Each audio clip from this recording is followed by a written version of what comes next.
Olá, caros alunos, caros tutores presenciais, caros tutores à distância. Estamos de volta para a nossa última teleaula de análise de risco e crédito.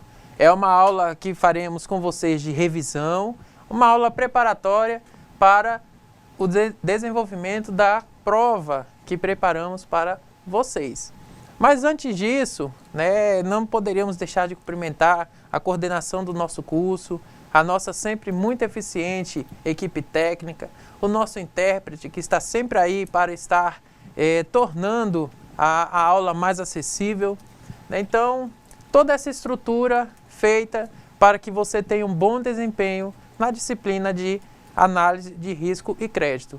E junto comigo está o professor Alexandro. Professor Alexandro, por favor, cumprimente nossos alunos, todo o pessoal que está ansioso por essa nossa aula de hoje.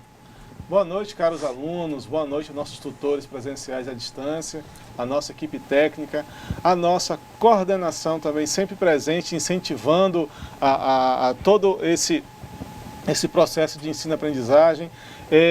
Hoje, com a nossa aula de relembrar, nossa aula de fixar aqueles conteúdos visando a aplicação da nossa avaliação final. Então, vamos com calma, vamos relembrar, peguem a apostila, sigam os nossos conceitos, que a avaliação vai seguir perfeitamente com notas máximas. Mas é necessário ter aquela atenção especial com aqueles pontos que nós vamos indicar, não é, professor Lucas? Corretíssimo, professor Alexandre. E eu não sei você, mas eu estou muito ansioso. Hoje é a última aula do nosso curso técnico em finanças. Desde já parabenizamos a todos aqueles que já tiveram êxito em todas as disciplinas.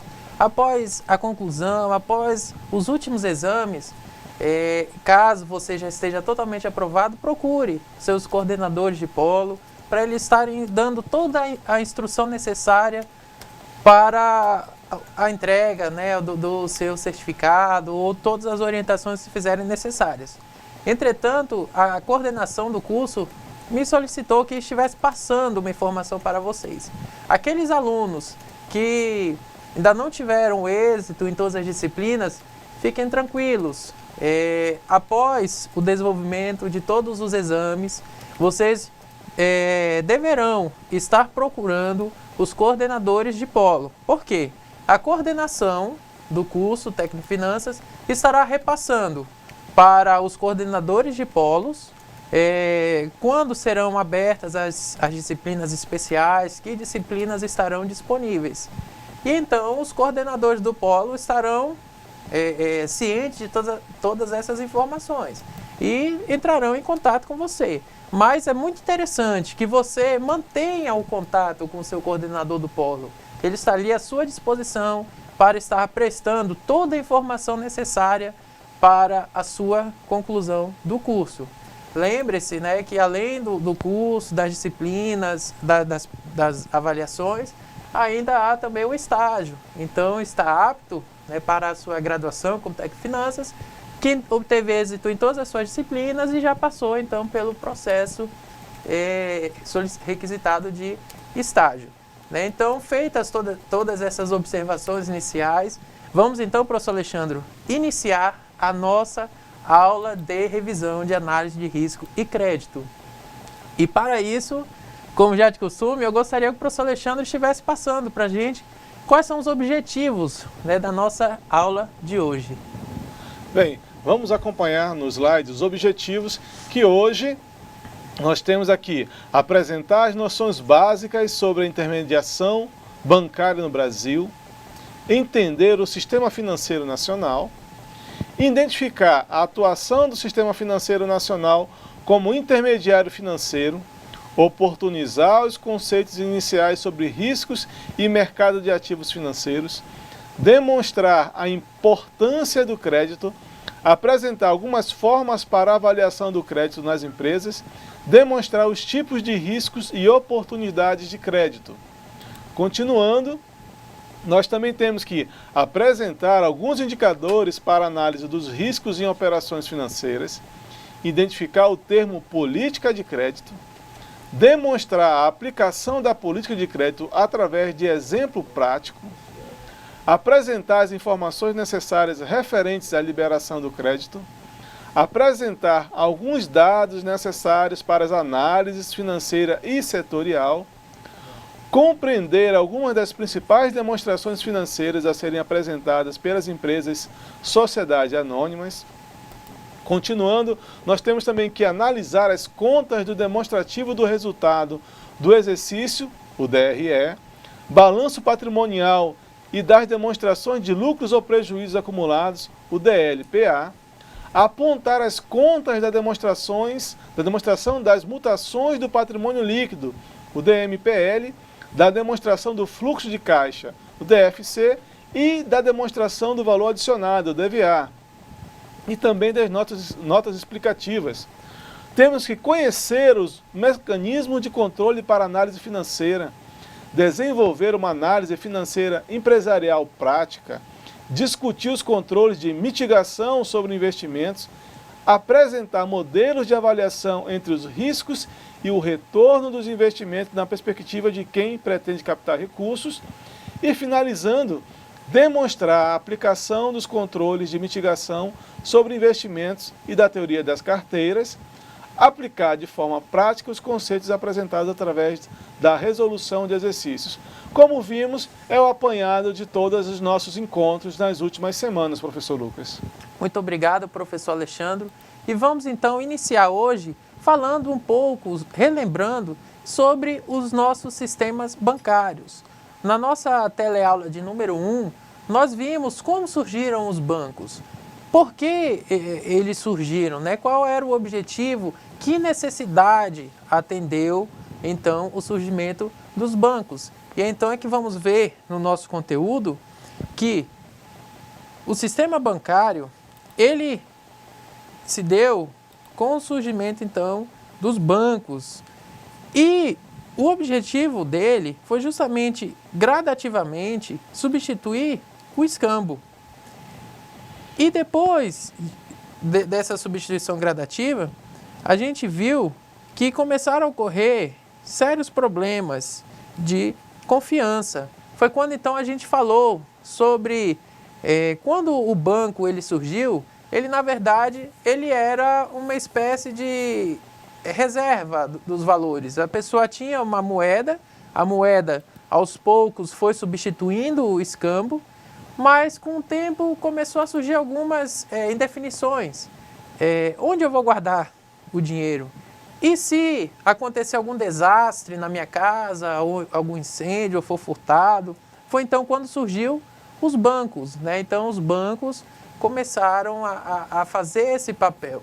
Com o tempo ele foi evoluindo e ele deixou de apenas ser um depósito de dinheiro, por assim dizer, e ele começou a prestar serviços e hoje eles vivem da questão do serviço, do seu spread, a diferença entre o que eles ressarcem para o investidor e o que eles oferecem para o tomador de recursos, né? Então, o banco ele foi evoluindo aos poucos e hoje a sua maior fonte de renda, por assim dizer, o seu lucro, está justamente nos serviços que são prestados por ele. Entretanto, a gente viu que por uma questão de segurança, existe o famoso efeito multiplicador bancário. Foi quando a gente viu então a questão do depósito compulsório. Aí lembre-se que a gente, no efeito multiplicador bancário, a gente mostrou aquele cenário em que existem o banco A, banco B, banco C e um valor que apenas seria, digamos assim, que de 30 mil, sei lá, colocar apenas 15 mil, pelo efeito multiplicador bancário, acaba virando um valor em que dá um resguardo para todos os bancos, banco A, banco B, banco C. Terminando o efeito multiplicador bancário, a gente viu como é que funciona a estrutura do sistema financeiro nacional. E então foi quando a gente viu que dentro da estrutura do sistema financeiro nacional existe o mercado financeiro. E o mercado financeiro, isso é algo muito importante que a gente sempre esteve passando para vocês, gravem muito bem isso, ele é formado por 4 tipos de mercados: mercado monetário, mercado de crédito, mercado de câmbio e o então mercado de capitais. Eu tenho certeza que após essa disciplina, vocês, como grandes técnicos de finanças, terão gravado o nome desses 4 tipos de mercados que fazem parte do mercado financeiro, que faz parte do sistema financeiro nacional. E aí, então, professor Alexandre, a gente começou a falar um pouco sobre a definição do crédito. O senhor poderia estar passando para a gente que conceito é esse de crédito que a gente passou para os nossos alunos? Pois bem, vamos acompanhar. Esse é um conceito importante a gente absorver. Por quê? Porque a disciplina trata exatamente de análise de crédito, de risco e crédito. Mas o que é exatamente crédito? Crédito, segundo Schrikel, quer dizer destacar ou ceder temporariamente, temporariamente. Por que temporariamente? Ele vai ver que ele quer retorno futuro. Parte do seu patrimônio a um terceiro com a expectativa, com o desejo, quer dizer, que tem esperança de retorno desse patrimônio depois de passado o tempo estipulado. Quer dizer, por que temporariamente? Porque eu vou ceder hoje esperando retornar futuramente. É importante a gente ter esse conceito muito bem gravado. Vamos novamente salientar. Destacar ou ceder temporariamente parte de seu patrimônio a um terceiro com a expectativa de retorno desse patrimônio depois de passado o tempo estipulado, o tempo que foi contratado. Por que é importante? Qual a relevância do crédito na vida de uma empresa ou na vida de uma pessoa física? Nós vamos ver que no sistema bancário, o crédito significa colocar à disposição do cliente, que nesse caso é o captador de recurso. Esse captador de recurso, por sistema bancário, pode ser tanto pessoa física quanto pessoa jurídica. Lembrando lá as aulas de mercado de capitais, que nós temos 2 polos dentro do mercado financeiro. Nós temos aquele que tem recursos e aquele que tem falta de recursos. E o sistema financeiro serve para trabalhar e transferir recursos desses 2 polos, né? Então nós temos, voltando aqui, colocar à disposição do cliente um determinado valor sobre a forma de empréstimo ou financiamento, mediante um cadastro previamente aprovado para uma promessa de pagamento em data futura. Então, crédito, que é aquele destacar ou ceder um valor temporariamente, se for dentro do sistema financeiro, ele sempre vai estar junto com aquele valor que foi emprestado, financiado, tem um retorno financeiro, que é por meio de taxas e juros. Então, pelo risco de o pagamento ocorrer ou não, como é em data futura, e como tem lá no conceito chamado expectativa, o banco insere um percentual de juros capaz de garantir sua operação caso o captador desse recurso venha a saldar parcialmente ou não saldar essa dívida. Então, todo crédito está envolvido um risco, né? Então, prestem muito bem atenção neste conceito, né? Qual é a relevância do crédito? O sistema bancário empresta ao captador para receber numa data futura, sendo que essa data futura impõe um risco dentro deste conceito, né? Vamos trabalhar melhor essa noção de risco, professor? Com certeza, professor Alexandre. O risco, lembrando que a gente trabalhou na nossa teleaula de número 4, a gente trabalhou muito bem sobre a questão do conceito de risco, o que vem a ser o risco, os tipos de riscos existentes, tudo isso trabalhamos. Mas vamos com calma, relaxa que a gente vai verificar tudo isso. Eu gostaria apenas, professor Alexandre, de salientar, né, a importância dessa questão dos juros que ele é embutido, relembrá-los daquele nosso slide em que falava todos pagam um pato. Exatamente. Né? Então, esses juros que ele é colocado é justamente uma segurança que o banco ele insere para, caso o tomador de recurso ele não salde a dívida, ele tem uma espécie de, por assim dizer, uma reserva embutida nos seus juros, que é justamente sabendo que vão haver algumas inadimplências durante a concessão desse crédito. Então, como, em tese, quem é um bom pagador teria um acesso mais fácil, não, isso não ocorre, né? Infelizmente, os bons pagadores acabam pagando pelos maus pagadores. O banco ele padroniza aquela taxa de juro tanto para os bons pagadores quanto para os maus pagadores. Ele distribui o risco, né? Ele distribui daqueles que não pagam e acabam fazendo, como o professor Lucas colocou, que aqueles que pagam corretamente acabam absorvendo parte do prejuízo ou do risco dos maus pagadores. Muito bem, né? Então, é um conceito que vocês têm que ter bem gravado na mente de vocês. É até, quem sabe, uma dica, né, professor Alexandre, para a nossa avaliação de hoje. Além disso, nós vimos que o crédito, ele é presente na vida dos negócios empresariais. Ou seja, ele está presente em todas as etapas dentro de uma empresa. Tanto no momento das compras, como também no momento das vendas. Por que isso?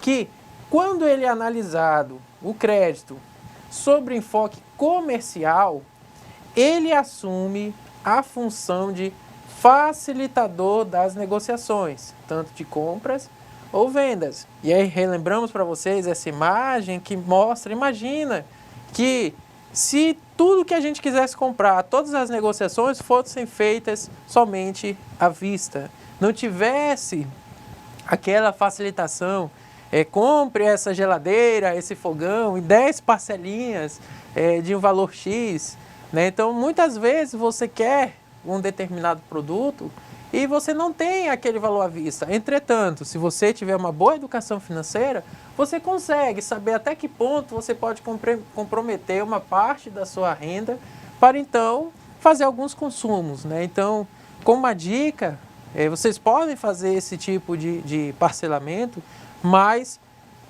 eduquem-se financeiramente no ponto de saber até que ponto eu consigo fazer isso. O ideal é claro que vocês conseguissem fazer tudo à vista, existe até um poder de negociação maior.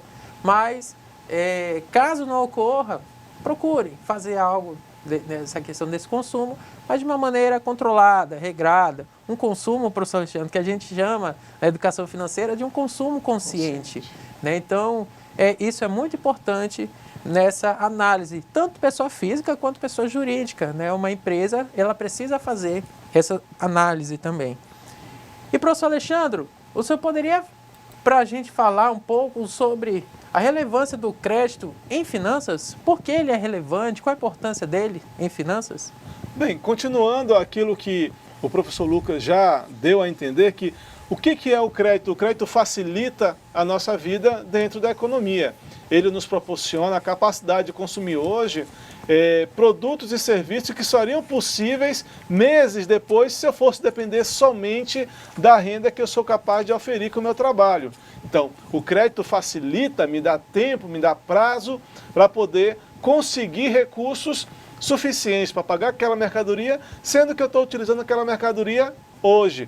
Isso é bom para a pessoa física, que precisa, como mencionado, comprar sua geladeira, seu ar-condicionado, o sofá da casa. Eu consigo mobiliar minha casa hoje e vou pagando futuramente, vou pagando durante um certo tempo. E para a empresa também é importante, porque ela consegue adquirir matérias-primas, insumos antecipadamente, produzir, vender aquela matéria-prima e pagar aquele insumo, dependendo do prazo que ele conseguiu. Quer dizer, é fundamental o crédito dentro do sistema econômico, dentro do desenvolvimento de uma boa economia.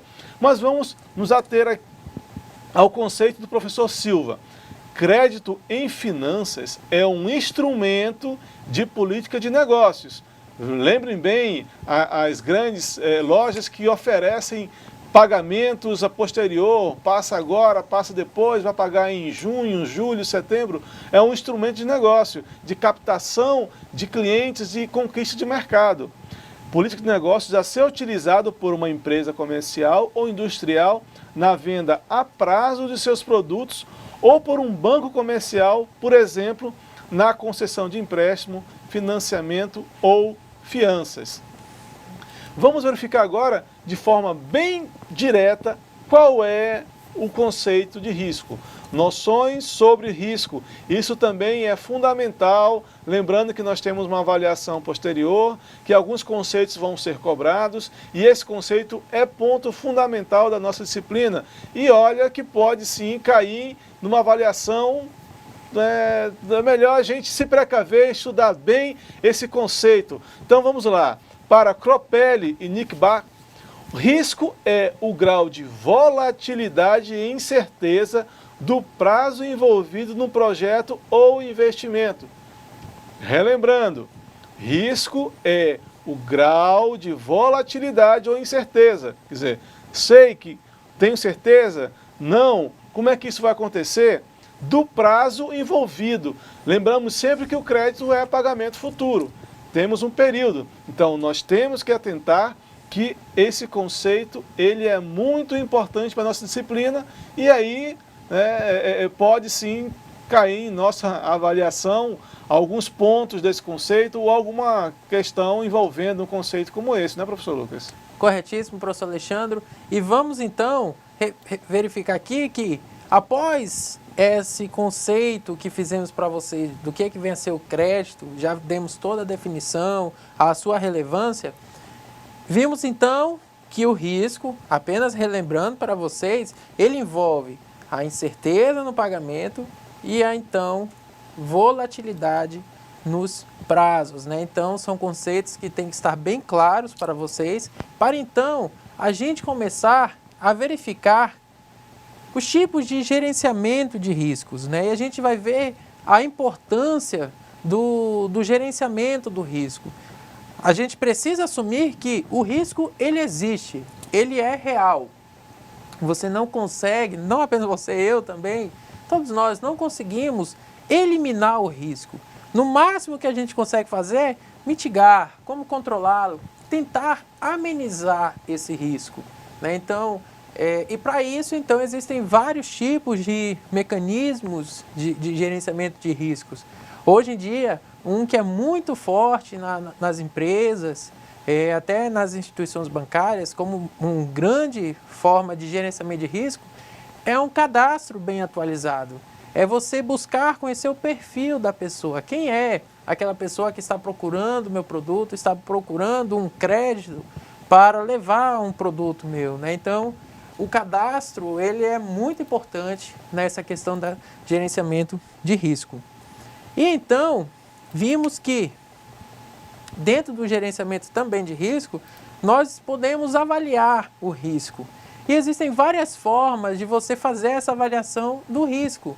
Uma delas é fazer uma análise do histórico, da capacidade de pagamento daquelas pessoas que estão procurando o crédito, pessoa física ou jurídica, as condições da operação de crédito, a importância do capital garantidor, a classificação bancária, e então outras garantias oferecidas.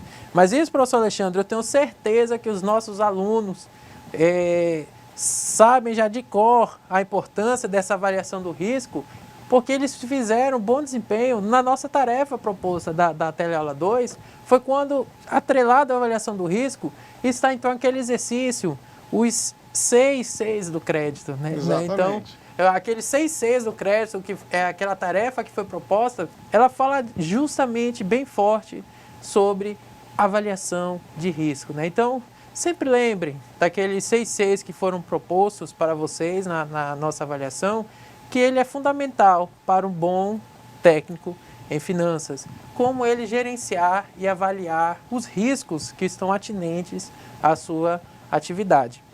E então, a gente vai partir para alguns indicadores que precisam ser identificados. O senhor poderia, professor Alexandre, estar falando para a gente um pouquinho sobre esses identificadores, esses indicadores? Qual a importância deles? Bem, né, quando nós falamos do ser de crédito, nós estamos falando diretamente da pessoa física ou jurídica. O cadastro é assim fechado em cima daquela pessoa que está querendo. Só que aquela pessoa, ela também é cercada por fatores externos. Alguns desses fatores externos nós podemos colocar aqui, né? Se for uma pessoa física ou jurídica, qual o ramo de atividade aquela pessoa trabalha, aquela empresa trabalha? O ramo de atividade está forte naquele momento, está fraco, enfrenta obstáculos, enfrenta situações adversas, a empresa que está querendo esse financiamento, o empréstimo, ela é bem gerenciada? Qual é o modelo de gerenciamento dela? Ela tem alguém especializado em finanças, um técnico de finanças trabalhando dentro do seu segmento, do seu setor? Né? Região de produção, aquela empresa está dentro de uma região de produção favorável, o ramo de atividade, a região de produção, o produto está sendo muito bem aceito, esse produto tem uma absorção dentro daquele mercado, aquela empresa tem uma boa participação dentro do mercado onde ela está inserida, o plano de negócio, se for um crédito para expansão, está dentro daquele segmento, dentro do ramo de atividade, região de produção, estão todos eles favoráveis? E por último, as condições externas que somam todos esses fatores. Então, eu vou olhar a empresa, ela dentro daquele cadastro, daquelas informações que ela me dá, mas também vou olhar externamente os fatores que nós chamamos macroeconômicos, fatores de mercado, onde aquela pessoa física, aquela família ou aquela empresa está inserida. Temos também mais algumas informações que nós temos que relevar a sua importância, né? Nós temos que verificar a sua importância, que são os indicadores contábeis, trabalhando exclusivamente dentro da pessoa jurídica. Nós temos aqui um indicador de liquidez que demonstra a capacidade daquela empresa, naquele momento, de sanar todas as suas dívidas a curto e longo prazo. Nós temos um indicador de endividamento que revela o perfil de endividamento daquela empresa, se hoje com o patrimônio líquido que ela possui, quanto ela consegue pagar dessa dívida, desses financiamentos que ela tem no momento, o indicador de rentabilidade, aquela empresa rentável, o quanto ela tem de lucro em relação às suas vendas, ao seu ativo. Então, esses indicadores, eles compõem, veja bem que a gente está falando que são indicadores, são condições que devem ser analisadas, fatores que devem ser analisados para a concessão de crédito. Esses indicadores, essas características, esse ser de crédito bem analisado, ele vai diminuir o risco, né? Vai diminuir o risco para a empresa quando ela conceder o crédito, professor Lucas. Muito obrigado, professor Alexandre. E com isso a gente acaba então terminando a nossa teleaula de número 2. A teleaula de número 1 sobre sistema financeiro e sobre o conceito de crédito e relevância do crédito. Teleaula 2 sobre noções de risco. E na teleaula 3 nós começamos a falar sobre o que vem a ser uma política de crédito. E foi quando a gente mostrou a diferença entre uma política e um fator aleatório. A gente viu que deve-se desenvolver uma política para situações que são constantes ou situações muito comuns dentro de uma empresa. Não devemos tratar uma determinada situação peculiar, aleatória, que pouco ocorre, e definir aquilo como sendo uma política da empresa. Né? Então, às vezes, para aquela situação peculiar, existe uma solução, uma adoção de medidas peculiares. Agora, para situações constantes, que estão sempre ocorrendo, é muito importante a definição de uma política. E, afinal de contas, o que é política? Vamos ver, então, o nosso conceito do professor Silva? Em administração de empresas, políticas são instrumentos que determinam padrões de decisão para resoluções de problemas semelhantes. Né? Então, o objetivo da política é justamente trazer as resoluções de problemas semelhantes. E se a gente fala de política, professor Alexandre, afinal de contas, o que vem a ser, então, política de crédito? O senhor poderia estar passando esse conceito para os nossos alunos? A política de crédito de uma empresa, ela tem os princípios, ela tem os padrões de concessão de crédito. Como eu vou analisar aquele pedido de crédito? Como colocamos aqui, padrões de crédito, cujo objetivo básico é orientar nas decisões de crédito. Podemos dizer que a política de crédito é um guia para a decisão de crédito, porém não é a decisão de crédito, é um guia. Rege a concessão de crédito, porém não concede o crédito. Quem concede o crédito é a instituição que vai analisar. Orienta a concessão de crédito, para o objetivo desejado, mas não é o objetivo em si. A política não é em si objetivo, e sim o objetivo pelo qual se concede o crédito, né? Nós vamos verificar também, conforme Silva, deve-se abranger alguns fatores numa política de crédito. Quais fatores são esses? Qual o objetivo que a empresa tem em relação à sua política de crédito? Ela quer ganhar mercado, ela quer fortalecer seu caixa, ela quer recursos para uma ampliação. Esses objetivos, eles vão ser importantes porque a partir desse objetivo, ela vai decidir a forma de analisar o crédito, ela vai colocar como esse crédito, a administração e controle desse crédito, ela vai trabalhar forma de decisão e delegação de poder, quer dizer, como eu vou decidir? Essa decisão vai ser rápida, ela vai ser bem criteriosa, ela vai... nós temos que ver também que uma decisão de crédito ela não pode ser muito demorada, porque senão o cliente desiste da compra daquele produto ou daquele financiamento com um banco. A composição e formalização do processo, o que é necessário para um cliente ter aquele crédito, quais documentos, quais são as condições que ela tem que ter para ter aquela concessão.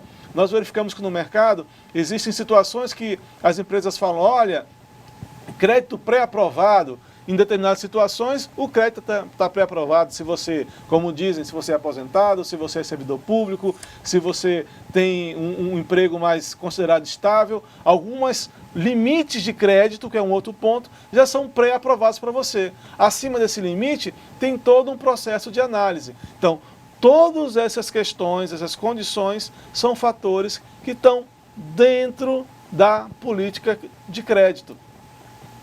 Então, as empresas elas trabalham, enfim, com essa possibilidade de uma boa política dentro do seu objetivo para diminuir o risco e a volatilidade e assegurar que aquela concessão irá retornar ao seu caixa. Não é isso, professor? Corretíssimo, professor. E aí, então a gente viu que a importância dessa análise financeira para um gerente de negócios é muito importante, é uma cultura mínima necessária para esse gerente de negócios, para que ele consiga dialogar com os executivos financeiros das empresas clientes do banco. Então, por que isso?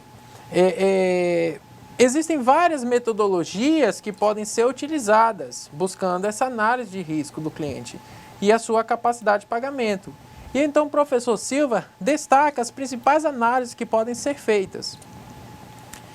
São elas: análise horizontal e vertical, os índices financeiros convencionais, lucratividade, relacionados à estrutura e liquidez, alguns índices padrão, fluxos de caixa e fluxos de recursos, investimento operacional em giro, capital de giro e capital permanente líquido, modelos quantitativos, enfim, vários outros tipos de análise que podem ser feitas buscando analisar o risco da concessão, então, do crédito. E destacamos para vocês, na nossa teleaula de número 4, uma delas, que foi, então, a nossa análise setorial. O senhor poderia estar explanando para a gente, professor, o que vem a ser essa análise setorial? A análise setorial, ela consiste em uma apreciação macroeconômica em relação a determinado segmento da economia. Por exemplo, se uma empresa que lida com madeira, se ela lida com a extração de madeira, deseja crédito, eu vou ter que analisar um dos pontos que a empresa, a operadora financeira, a instituição financeira vai analisar esse segmento, como é que está o segmento da extração de madeira dentro daquela região, Rondônia. Existem muitos empecilhos, os critérios governamentais estão dificultando, existem políticas de crédito ou o mercado de consumo, a facilidade de exportação dessa madeira. Então, são fatores macroeconômicos que vão diminuir ou aumentar o risco em operar o crédito, o financiamento para aquela empresa. São expectativas em relação ao segmento onde ela está inserida, o posicionamento da empresa no segmento e o que se espera da própria empresa nos períodos futuros. Então, analisa-se o segmento onde ela está e aquilo como ela tem como plano de negócio, a sua estratégia, os seus objetivos futuramente. Aí nós também vamos entrar na questão das demonstrações contábeis. Nós analisamos setorialmente, mas também necessitamos analisar a empresa por si.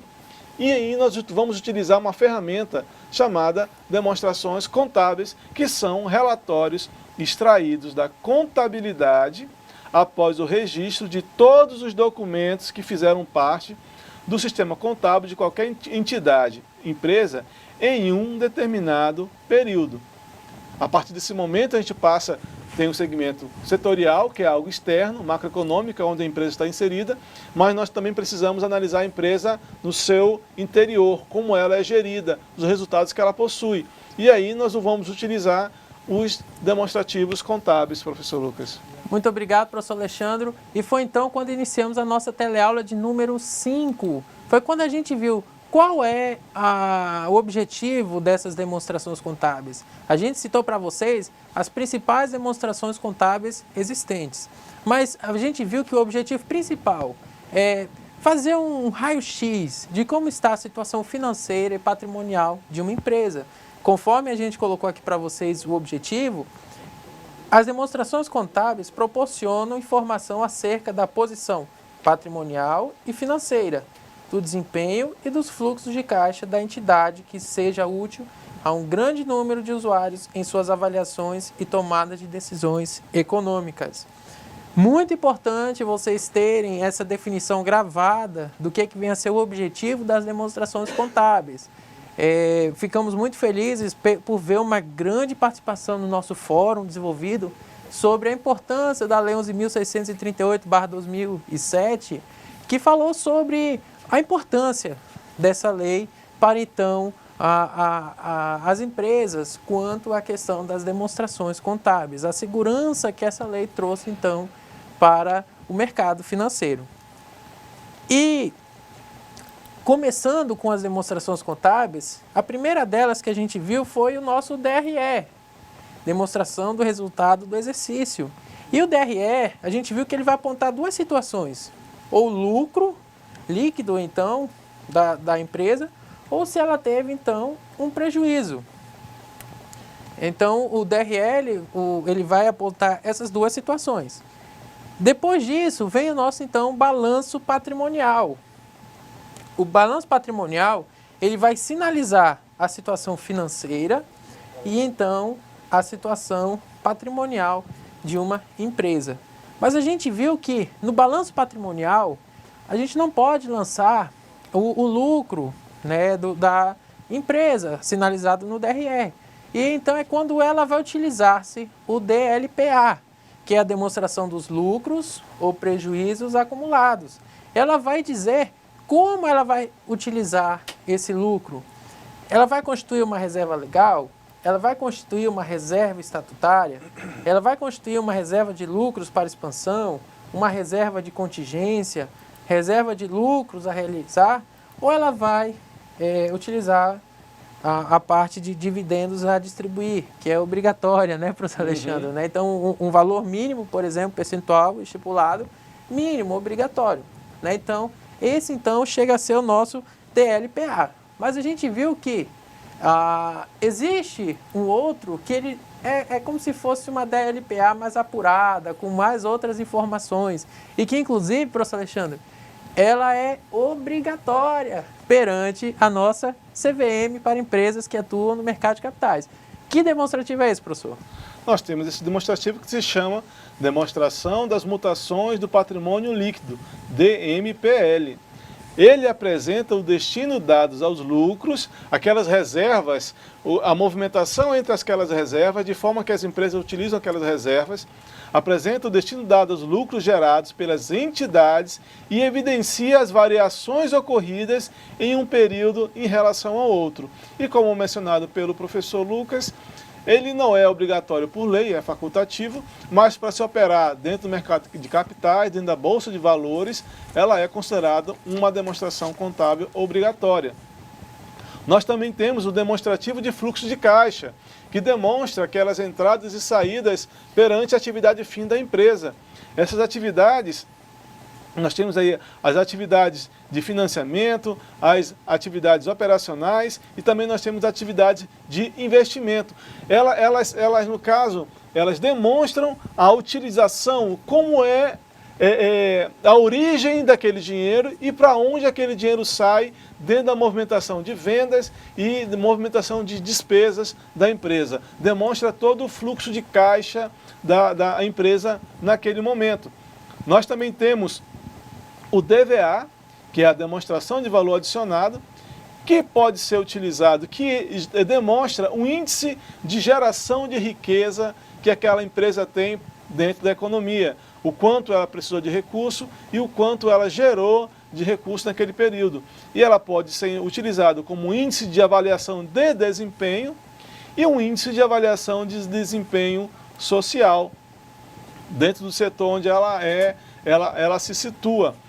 Temos também as notas explicativas, que são notas que demonstram pequenos, digamos assim, pequenas situações que ocorreram no demonstrativo passado, no balanço passado, que precisam ser corrigidas ou que precisam ser melhor explicadas. Pequenos erros contábeis ou mudança de legislação ou valores que não chegaram a ser demonstrados corretamente, que podem ser incluídos nessas notas explicativas. Muito obrigado, professor Alexandre. E então, nós começamos a nossa tela de número 5, que falou sobre mecanismos de controle. Quais são os tipos de mecanismos de controle existentes? E então a gente vai ver que os principais mecanismos são justamente as análises dos demonstradores que verificamos na nossa tela de número 4. Vamos ver então? Seria a análise do nosso DRE, demonstrativo do resultado do exercício, a análise do balanço patrimonial da empresa, a análise da DLPA, a análise da DMPL, a análise do DFC em modelo indireto e a análise da DVA da empresa. Então, todos aqueles demonstrativos que estivemos falando na nossa tela de número 4, vimos que o mecanismo de controle e gerenciamento do risco das empresas é justamente a análise desses demonstrativos. São fundamentais. E vimos então que, afinal de contas, o que é o risco? Muito importante para vocês. Isso é fundamental. Olha só, é uma dica que estão dando para vocês. O risco, ele é o resultado de uma interação existente entre a probabilidade e a consequência. O que é a probabilidade? É a probabilidade da ocorrência de um determinado evento aleatório, futuro e que independa da vontade humana.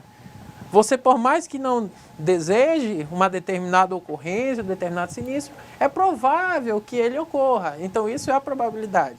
E o que vem a ser a consequência? É o impacto resultante da sua realização. Ou seja, se esse determinado evento vai ocorrer, como ele vai nos afetar, caso ele se concretize, né? Então, isso é fundamental. O risco é o resultado da interação entre probabilidade e consequência. Professor Alexandre, existe alguma relação entre risco e retorno esperado de investimento? Bem, as estatísticas demonstram que sim. Demonstra-se que tende-se, com maior risco, ter-se um maior retorno, né? Então, você pode calcular esse risco, você pode calcular o retorno e você pode escolher. A grande questão é essa, escolher. Será que existe alguma relação entre risco e retorno esperado de um investimento? Sim, né? Temos aqui que quanto maior o risco, maior tende a ser esse retorno. E aí nós temos o nosso professor, chamado Markowitz, que ele estuda exatamente como conseguir um retorno tendo um risco mitigado, tendo um controle de risco. Como é que eu vou gerir minha carteira? Ele tem a teoria das carteiras.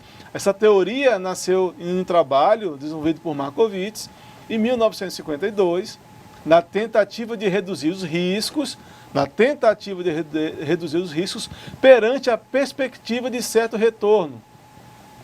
Baseia-se em alternativas de investimentos para avaliação entre o risco e retorno em que o aplicador possa alcançar um retorno médio às alternativas que possui para a aplicação do seu retorno. Então, veja bem, vamos ter atenção a esse conceito, no nosso colega Markowitz. O que ele tenta fazer? Ele tenta fazer com que entre as alternativas e o recurso que eu possuo, eu tenha, no mínimo, conseguir um retorno médio. Quer dizer, eu tento diminuir os riscos das duas carteiras, ou 3 ou 4 carteiras, a fim de ter um retorno médio. Esse é um conceito importante, meus caros alunos. Vamos fixar bem esse ponto, porque pode ser uma questão que vai estar na sua avaliação daqui a pouco, né? Qual é a metodologia, professor, que o Markowitz utilizava para essa teoria das carteiras? Muito bem. É quando a gente vai relembrar que para alcançar então, aquele índice de retorno esperado, desenvolvido por ele, a gente precisou encontrar 3 tipos de elementos estatísticos. São eles: a média ponderada de cada um dos tipos de investimento, vamos supor que o A e o B. A média ponderada é justamente a somatória de variáveis dividido pelo quantitativo delas. Por exemplo, se existem 3 variáveis, como esse exemplo aqui, soma-se tudo, divide por 3. E aí, então, chega-se então, a média ponderada. Além disso, tem então a sua variância. Lembrando que a variância é justamente o quê? Um elemento, no caso aqui 10, menos a média desse valor. E isso eleva-se então ao quadrado. Nessa situação, por exemplo, do exemplo A, chegou-se 10 menos 12 ao quadrado, 12 menos 12 ao quadrado, que é a média, e mais 14 menos 12 ao quadrado. E tudo isso divide-se pelo quantitativo, chegando então aqui, por exemplo, a 2,66. E então chega-se ao desvio padrão, que seria justamente a raiz quadrada da variância, que no caso de 2,66, tanto do A quanto do B, daria então 1,63. Esse então foi a nossa atividade proposta da nossa teleaula de número 5. Professor, fale um pouco para a gente então sobre como calcular risco versus retorno esperado. Bem, de acordo com os nossos professores Gropelli e Nick Bacht, eles relatam que o risco e o retorno são a base na qual se tomam decisões racionais e inteligentes sobre investimentos. Ao pensar em investimento, ao pensar prazo, nós temos que ver o risco e retorno de cada investimento. E aí nós temos o conceito que o risco é uma medida da volatilidade ou incerteza dos retornos. Nós vimos lá no início. E os retornos são receitas esperadas ou fluxos de caixas previstos de qualquer investimento. Continuando, nós temos que o nível de risco acerca de certo investimento pode ser determinado pela análise comparativa entre 2 ou mais projetos que se pretende investir. Tem que se comparar esses projetos. E eles devem ser verificados de que forma? Verificando-se credibilidade no mercado, o prazo envolvido no negócio, possibilidade de captação de recursos no mercado, as condições em que a empresa se encontra no momento e as chances de crescimento e reinvestimentos futuros, e além de outros fatores que nós já mencionamos, que são fatores macroeconômicos, fatores de mercado. E aí, a gente dá aquela ufa, conseguimos terminar a nossa aula de hoje, relembrando todos os nossos conceitos passados nas últimas 5 aulas. Eu espero que vocês tenham acompanhado junto com a apostila, que esses conceitos estejam muito bem agora dentro do conhecimento que vocês já possuíam, e vamos nos preparar agora para a avaliação, não é isso, professor Lucas? Corretíssimo. Desde já gostaríamos de dizer que foi um grande prazer poder estar compartilhando com vocês essa disciplina denominada Análise de Risco e Crédito. Esperamos que você tenha um bom desempenho, né? E o que a gente pode dizer? Terminou a disciplina, talvez muitos estão felizes, terminou o nosso curso, né? Então vocês estão ok, mas o desenvolvimento, o desempenho é sempre constante. Então, professor Alexandre, o que a gente pode dizer para vocês continuem, né, sempre dessa maneira. Esperamos que vocês estudem sempre, sempre busquem progredir na disciplina. E o mais, desejamos a vocês uma boa prova. Parabéns pela conclusão do curso técnico em finanças, a coordenação do curso, nós como professores, agradecemos pela confiança que vocês têm nos creditado. Um abraço a todos e tenham então uma boa avaliação.